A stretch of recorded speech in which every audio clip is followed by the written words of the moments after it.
recording this and I'm putting it on Facebook Live too. So.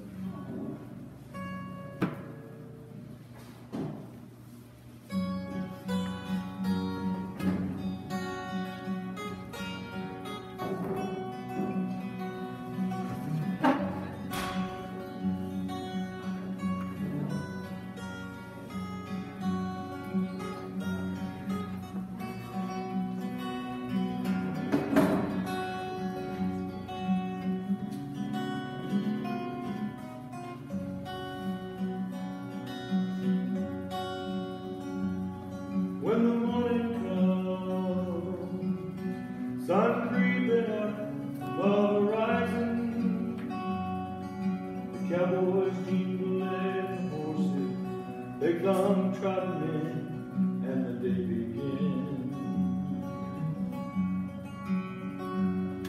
And the day lies before you, and your life is too good to be true. You're living out a dream of generations gone before you, with a story played out time and time again. Sore-back horses and sunburned men. Sore-back horses and sunburned men.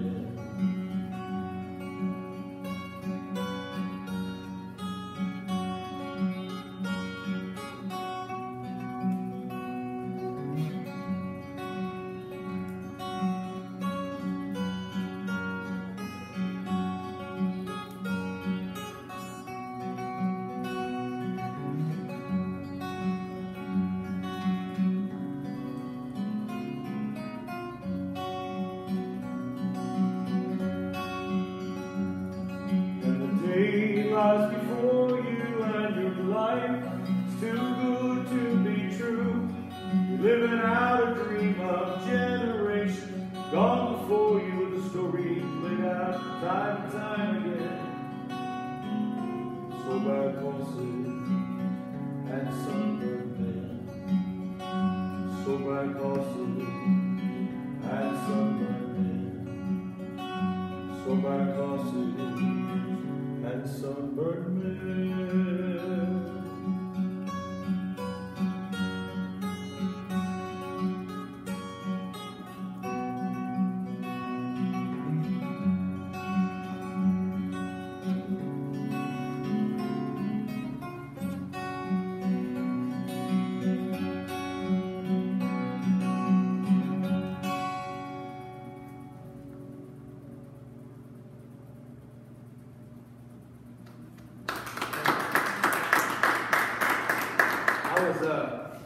I used to have a TV show on the Outdoor Channel called Hoofbeat back in 2002 or something like that. And Craig Cameron did our training tips every week on our TV show, and then our show went away, but he had a show on RFD, and we produced that for the first year he was on RFD. And one of the shows we produced for him for his show, he was interviewing these two old cowboys there in Texas, Tom Morehouse and Boots O'Neill, and he was asking them about how things had changed over the years in the cowboy world, especially with horses and stuff. And Tom Morehouse said, you know, at the Morehouse Ranch, it ain't changed a whole lot since my old pappy ran the place, because he likes sore-back horses and sunburnt men. And so I thought that was a pretty cool sound. And I said, Tom, I said, can I use that? I said, can I use that sore-back horses and sunburnt men? He said, no, son, sore-back horses and sunburnt men. He said that his dad was sitting up on the mesa with his banker, watching him bring the drive in one day, and he said, man, you know, Togo, his dad's name is Togo, and he said, Togo, he said, you're pretty rough on these guys. It's hot out here, man, and they're driving some cattle. Isn't it a little late today to be driving those cattle? He said, buddy, I like sore-back horses and sunburnt men. And the banker said, well, you ought to be happy today, dude.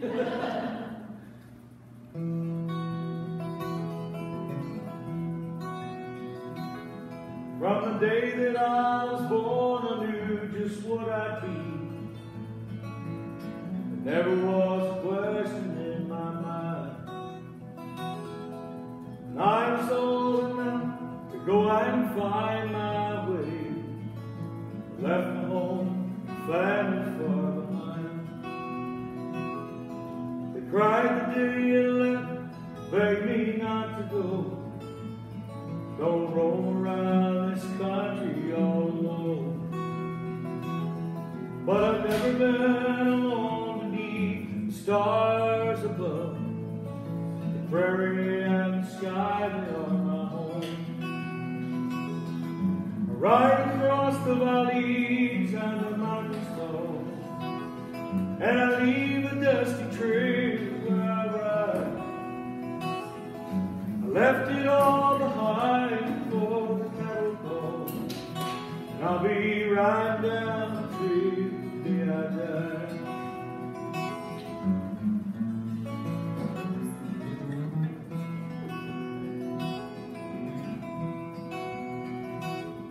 I've known a lot of horses in the years I've seen. Some were good and some mighty bad. I rode beneath the lightning with 1,000 steers. The horse I rode was the only chance I had. The ones that got me through, the ones I called the best. They're more than just a horse, they were my friends. The fighting and the bucking that came with all the rest made me love the good ones even more again. I ride across the valleys and the mountains tall, and I leave a dusty trail where I ride. I left it all behind for the cattle go, and I'll be riding down the trail the day I die.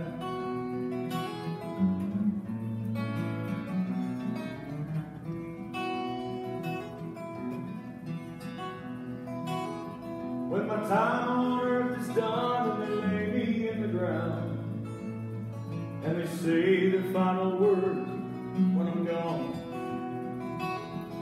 I hope their words are kind, and the final place I rest is the prairie with the moon and stars above.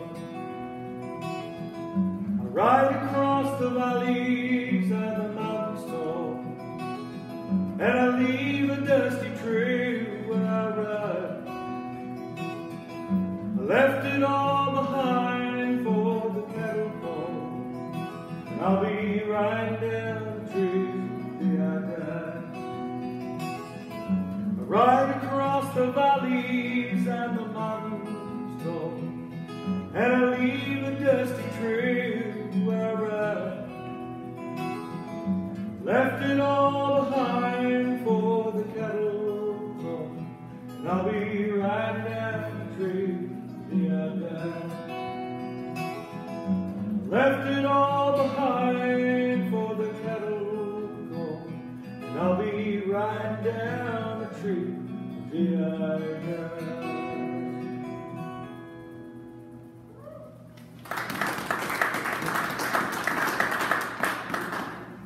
There's a fellow in our part of the country. His name is Page Bays. If you've ever looked at Western art very much, there's a Wayne Bays. It's a Western artist that's pretty famous. And his brother is Page Bays. He's got two brothers, Arlen Bays and Page Bays, and they're all Cowboys. And Page was pretty well known in our part of the country. He put an outfit together to work on ranches, and some of these big ranches, but just a mom and pop ranch, didn't have a whole bunch of crew. He could put together a crew of cowboys and a remuda and a wagon and everything, and come help you work your cows for the spring branding and fall shipping and all. And he did that for a long time. He put together a good crew of cowboys, and he got pretty well known there. And he's a really good Christian man, and so he's been a really good example of a lot of young men who are now grown men over the years of their life. And I had heard of him and had never met him, and I finally got to meet him a few years ago. We rode on the J&J Cattle Company down there in Big Lake, Texas, during the spring works and the fall works a couple of times. And when you line out on those big ranches, they'll take you out in the morning, and the boss, either the boss or the camp man for that area where you're working, will lead out the crew. And every so often, depending on the size of the pasture and the size of the crew, he'll call your name and you drop off. You know, everybody's going single file like we were this afternoon, but everybody's in a pretty steady trot going around the far side of the pasture. And when he calls your name, says, Jeff, you drop off. And you just pull off, and you get up, you cinch your saddle up, and get it really tight, and get ready. And then you wait. And every so often a guy's dropped off. And when the last guy gets to the far end where he's going to be to make what they call the outside circle, he hollers.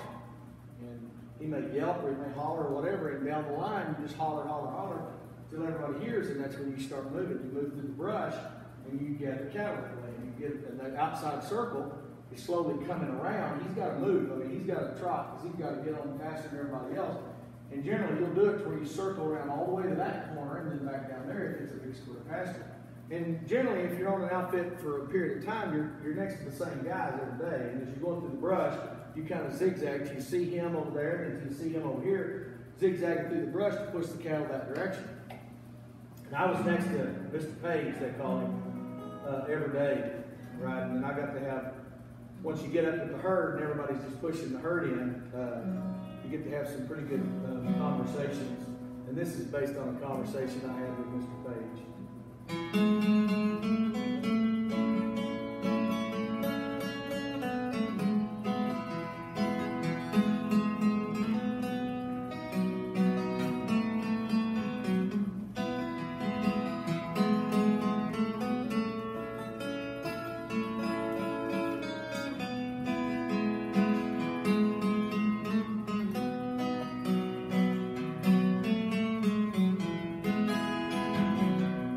It was early in the morning. I was riding a fleabed gray. He was riding up close beside me on his big black building for the day. We were bringing up drag on the brand herd in big rough country called the Double J. I was just a treat, little bunch quitter when he rode up to me, and I heard him say, "This is the life I was meant to be living. I wouldn't trade it, even if I could." Mr. Page said, "Jeff, what we do to deserve this?" I said, "I don't know." He said, "It must have been something good."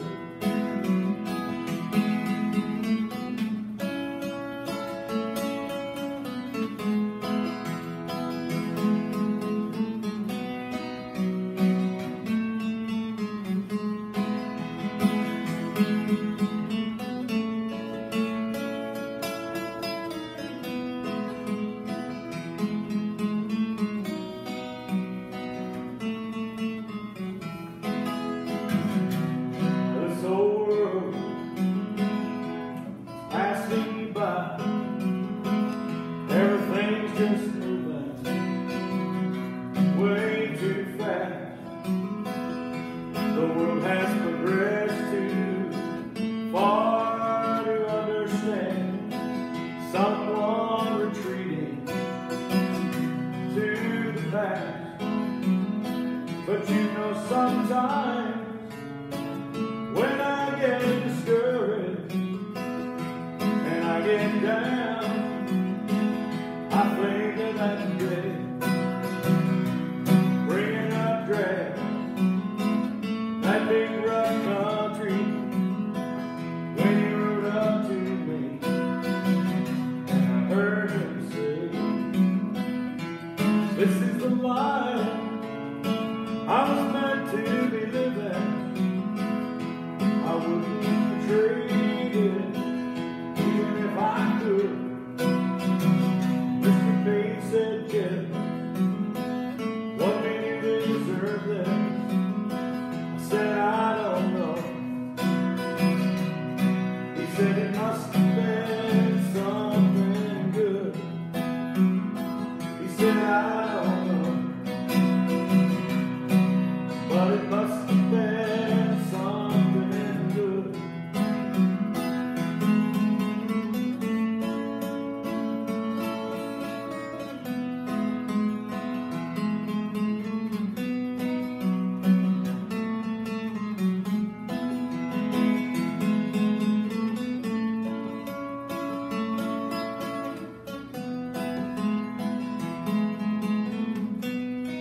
times we rocked and plundered, I can never tell. That kindness and bullying can get over to a fall. I learned that much every morning night I heard the master's call. One night we rustled cattle, 1,000 head or so, and started them out on the trail that leads to Mexico. When a north started blowing, lightning flashed about, I thought someone was calling me, but I heard a shout. At that moment, lightning struck out 20 yards from me. Left there was a giant cross where once there was a tree.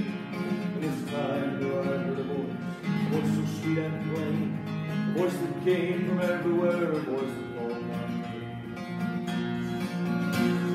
Frightened I was thinking of the sinful deeds I'd done.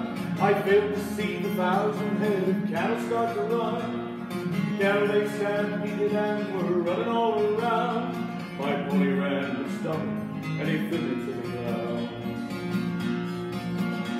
I thought the end was near, that death would be the prize, when a mighty bolt of light showed the face of Jesus Christ. And I cried, oh forgive me, don't let it happen now. I want to live for you alone. God, these words I vow. My wicked life unfolded, and I thought of wasted years, while another bolt of lightning killed 100 head of steers. And the others rushed on by, and I was left to live. The master had a reason life was his to take away.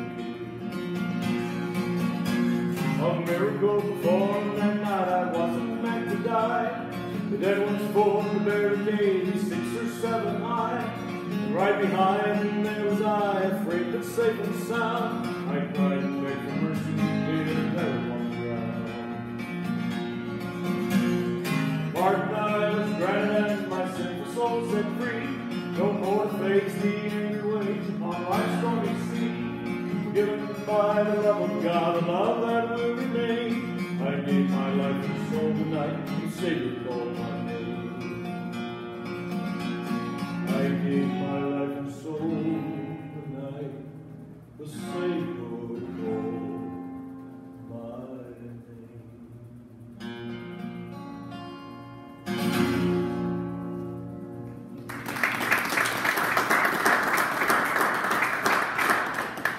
That's an old Marty Robbins song. It's Marty Robbins' favorite song. It was Marty Robbins' favorite of all of his songs he sang. He would sing concerts, and people would holler out, they'd sing El Paso. They wanted to sing El Paso all the time. All through the concert, they'd say, El Paso, El Paso. And he'd go, you want to hear El Paso? They'd say, yeah. And then he'd go, return. You know, he'd sing something else, you know, he just bait them to the whole deal. And then at the very last of the concert, he would say, what do you want to hear? And they'd go, well, El Paso. And he'd sing Master's Call and then El Paso at the end of the concert. A friend of mine is a cowboy poet up in the Panhandle of Texas. His grandfather was a circuit riding preacher back at the turn of this last century, not the current one. And he wrote this poem about his grandfather, and he let me put it to music a few years ago. It's called The Storybook.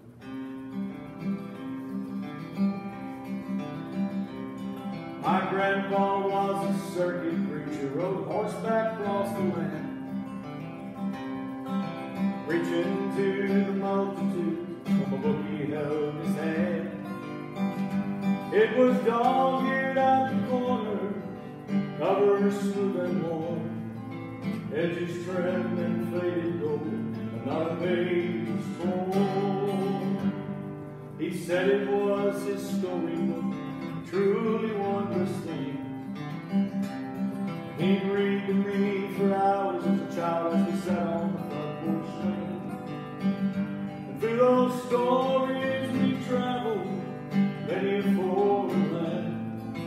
The things and places that we saw were truly something grand. We traveled to Jerusalem, Joppa by the Great Sea, as we walked across the Holy Land, Grandma, the disciples and me.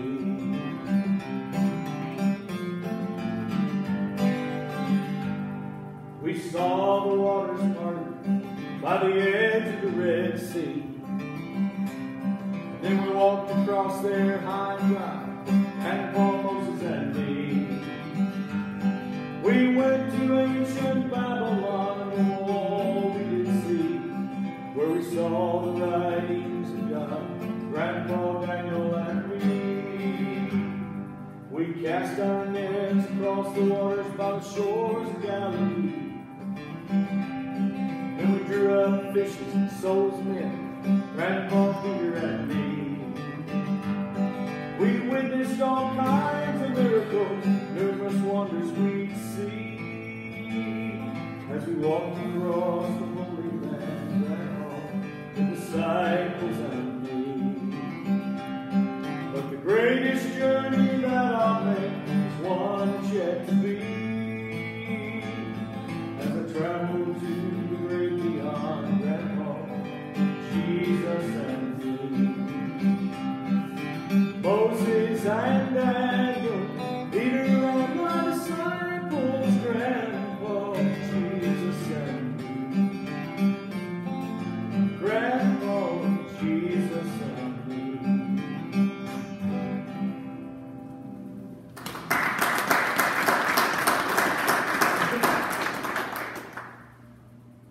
I remember the day old Concho died, and I'd like to tell you about it if I may, because he made me feel real strange inside, like I ain't felt since that day.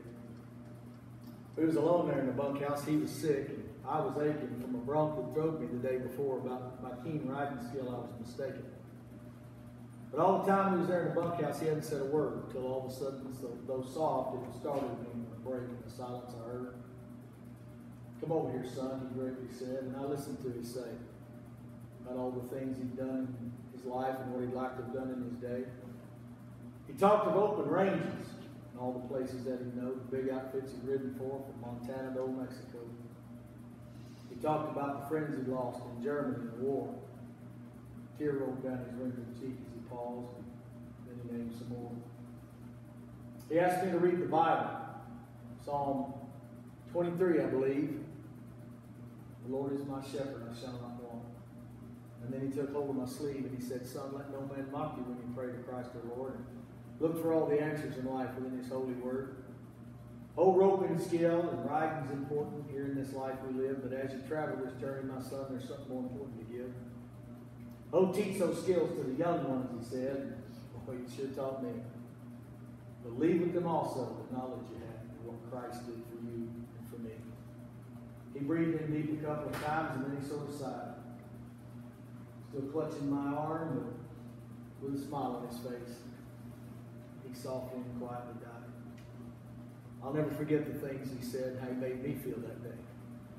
And I pray when it's my time to cross the divide, I'll make a young puncher feel that way.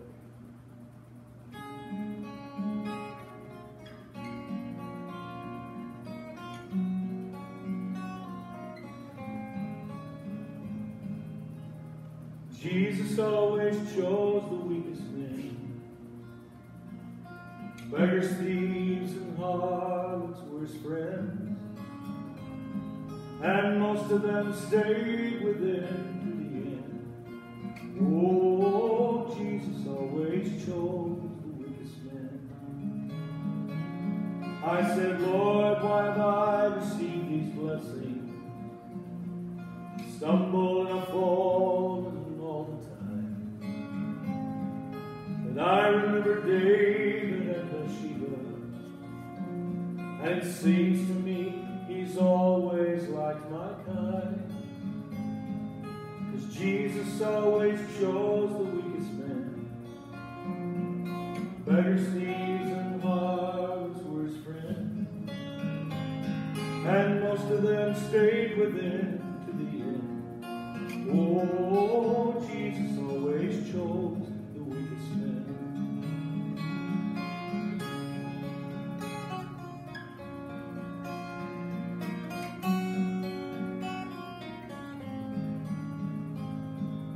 Sometimes I'm ashamed of what I'm doing.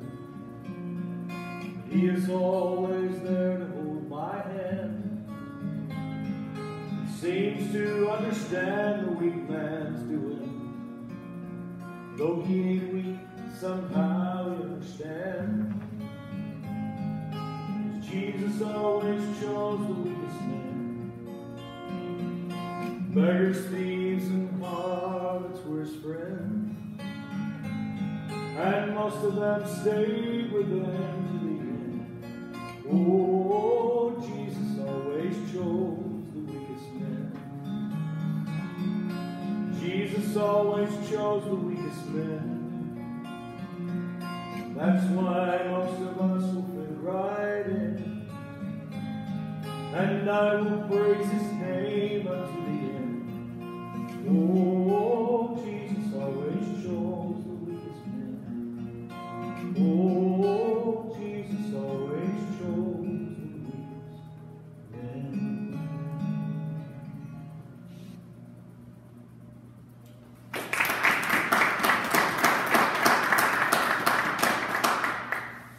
I want to thank y'all for listening. I'm going to do one more for you. Then we'll have a few announcements, I think, about what's going on in the morning. So thank y'all. I hope y'all had a great day. We do have CDs I do have and books CDs and available DVDs. if you want that, and some DVDs. A movie I was in not too long ago, the Christian movie, and some other stuff, and then some other information about all that I can give you if you have any questions about that. So.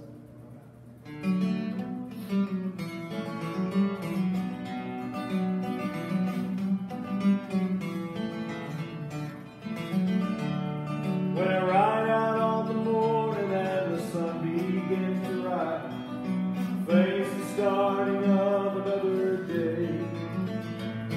When the sunlight breaks the chill and lights the caprock candles, is the time I feel most comfort when I pray. And I pray, Lord, thank you for the life that I've been given, the people that I love so much that love me in return. Oh Lord, help me not to stray, make me holy and right. Oh Lord, thank you for my life.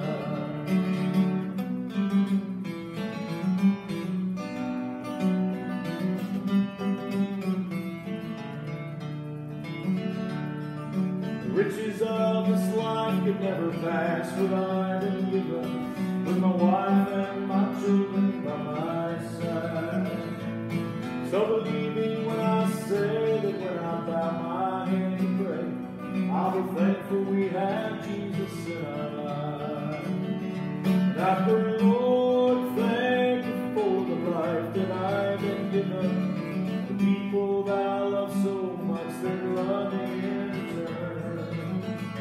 Oh Lord, help me not to stray, make me holy and right. Oh Lord, thank you for my life.